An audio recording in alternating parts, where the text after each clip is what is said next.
sa akin ngayon, yung Binibining Marikit, kasi parang baka nakachamba lang po ako ng magandang dilag, baka sinuwerte, naka-jackpot lang ako noon, o baka ang dami ko pong baka sa sarili ko na nagda-doubt po ako.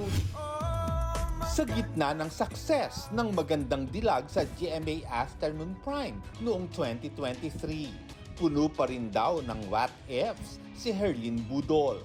Pangamba kung tatanggapin ulit siya ng viewers sa kanyang bagong series na Binibining Marikit, lalo't nabahira ng kontrobersya ang dati niyang programa.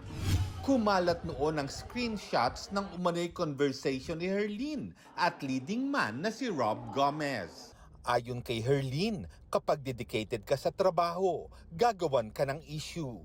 Si Rob naman, sinabing may gumamit ng kanyang phone nang walang consent, nang mapag-usapan ito sa kanilang media conference. Ang tanong doon, nakamove on na po ba ang mga tao? Kasi para sa akin, parang ever since na pumutok po yung issue na yun sa akin, parang okay, kasi parang hindi naman daw po yun mawawala eh. Kwento ni Herlyn, kinailangan niya ng gabay ng medical professional dahil sa issue.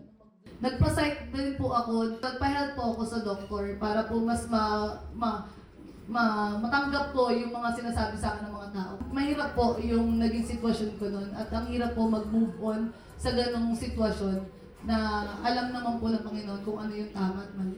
Nakamove on na nga po ako. Aral din daw ito kay Herlyn.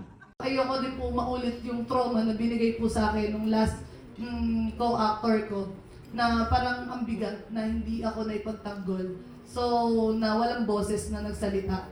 Excited pero kinakabahan daw ang mga bida ng serye sa pagkapalabas ng Binibining Marikit simula sa February 10, 2:30 ng hapon. Na-excite kami, halong kinakabahan, di ba? Pero tiwala po ako sa proyektong ito.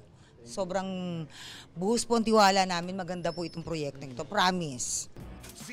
Ngayon pa nga lang, marami na ang naaaliw sa tuwing mapapanood nila ang teaser ng Binibining Marikit. May mga adlib